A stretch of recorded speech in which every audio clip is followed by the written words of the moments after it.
ఇదిగోండి రూమ్ అంతా ఖాళీ అయిపోయింది. అసలు నాకైతే ఎందుకో తెలియని అసలు అదొక ఫీలింగ్ లాగా అనిపిస్తుంది. ఇవన్నీ ఇంక ఇప్పుడైతే మాతో పాటు తీసుకెళ్ళిపోతాం.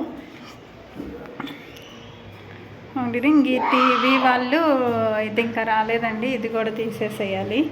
వైఫై వాళ్ళు టీవీ వాళ్ళు వస్తే కానీ ఇంక తీసేసి అన్నీ తీసేస్తున్నామండి. ఎందుకనో కానీ అసలు తెలియదు, ఏదో సొంత ఇల్లు వదిలిపెట్టి వెళ్తే అలా ఉంటుంది, సొంత ఇల్లు వదిలిపెట్టి వెళ్తే ఎలా ఉంటుందో అంత ఫీలింగ్ అయితే వస్తుంది. మా వారితో అయితే ఎన్నోసార్లు అంటున్నా ఏదోలాగుంది ఏదోలాగుందని నేను అంటున్నారు. ఇంకా తప్పదు కదా మరి, ఇంకా రెంటిళ్ళల్లో ఉన్నప్పుడు ఒకే చోట అంటే అన్నీ ఓకే అయితే ఉండగలుగుతాం, కానీ ఇంక ఇట్లాంటి చిన్న చిన్నవి వచ్చినప్పుడు తప్పదు కదా.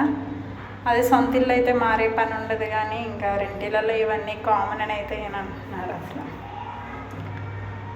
ఏమో ఒక చోట అలవాటు అయిన తర్వాత మళ్ళీ వేరే చోటకి వెళ్ళి మళ్ళీ అక్కడ అలవాటు అయ్యేంత వరకు అంటే కొంచెం టైం పట్టిద్ది. అక్కడికి వెళ్ళి ఇప్పుడు ఈ సర్దుకోవటం అయితే ఉన్నాయి. ఇంకా ఇప్పుడు అమ్మ వాళ్ళు ఇల్లంతా వెళ్ళారు, నేను కూడా అయితే వెళ్తాను. ఇదేనండి, ఇంక నాకు స్వీట్ మెమరీస్. ఈ రూమ్లోకి వచ్చాక చాలా వీడియోస్ అయితే తీసాను ఈ రూమ్లో.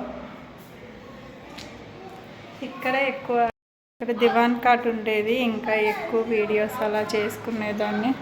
అక్కడ మెట్ల దగ్గర ఒకటి, ఇంకా ఈ ప్లేస్ దగ్గర ఇట్లా డోర్ పెట్టేసుకొని అయితే రీల్స్ ఎక్కువ తీసేదాన్ని అండి. రీల్స్ ఎక్కువ ఈ ప్లేస్లోనే తీసిన, కర్ర పడిపోయినట్టున్నా.